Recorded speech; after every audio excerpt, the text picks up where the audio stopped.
Juan Domenico Peron is considered by many to be one of the most controversial leaders during the political history of modern South America. Born on October 8, 1895 in Buenos Aires, Argentina, Peron was very interested in the army, and at the age of 16 he enrolled in a military school. Once he graduated, Peron quickly moved through the military ranks and became an officer in 1913. Juan Peron grew up during a time of authoritarian government.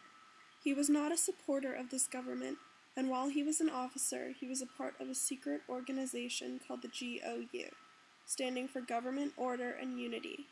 Being a part of this elite group of military officers was a very important part of Juan Peron's life, and the leaders of this group sent him to Italy as a military observer in 1939.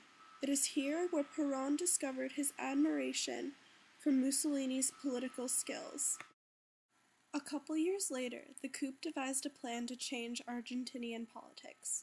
Their group disliked the president Ramon Castillo and ended up organizing his murder in 1943. From there, the military had gained control of Argentina. Once in power, Peron was appointed secretary to the vice president and took position as head of the Labor Department. Juan's position in the Labor Department made him appealing to the working class, and his popularity grew. It is during this time that 48-year-old Juan Peron met the 24-year-old actress Eva Duarte. Eva became his girlfriend after his first wife died of cancer. Once Peron became involved with Eva, his political career began to take vast strides. During this time, the GOU decided to push the current president out of office. This adjustment thrust Peron into the vice presidency position.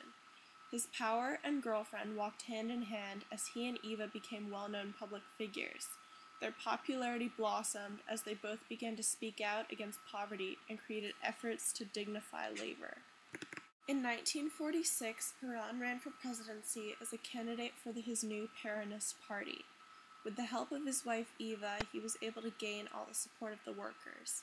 He won the election, and before he assumed office, he married Eva.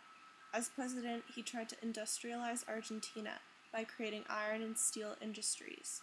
He also successfully nationalized businesses and built thousands of healthcare facilities and schools. Peron and his wife also managed to give Argentinian women the right to vote. During his earlier years as president, Argentina's economy was at the peak of success due to the work Peron had done. Even though he did many positive economic things during his presidential reign, Juan Peron was a dictator, opposing those against him, and he went to great lengths to eliminate his enemies, many of whom disappeared during the night. Juan was a speculated fascist and Nazi. He openly frowned upon the Jews and did not allow them to immigrate to his country.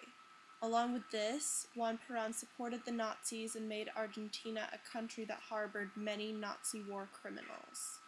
In the 1950s, Peron's glory days began to fade as Argentina's economy started to decline.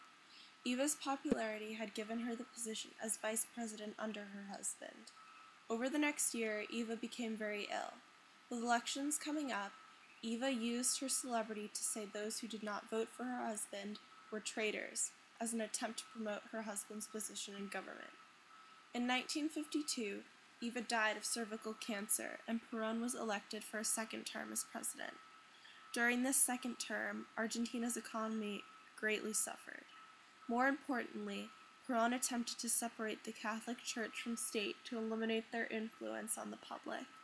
Due to anger, a Catholic nationalist group within the Navy and Army overthrew Peron in 1955. He was exiled from Argentina and fled to Paraguay. In 1973, Peron returned from exile with a new wife named Isabel Peron. That year, he won the election for the third time, with his wife assuming the vice presidential spot as well.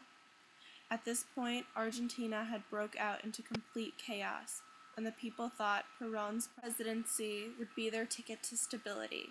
This was not the case, and conflicts between the Peronist left and right-wing groups erupted.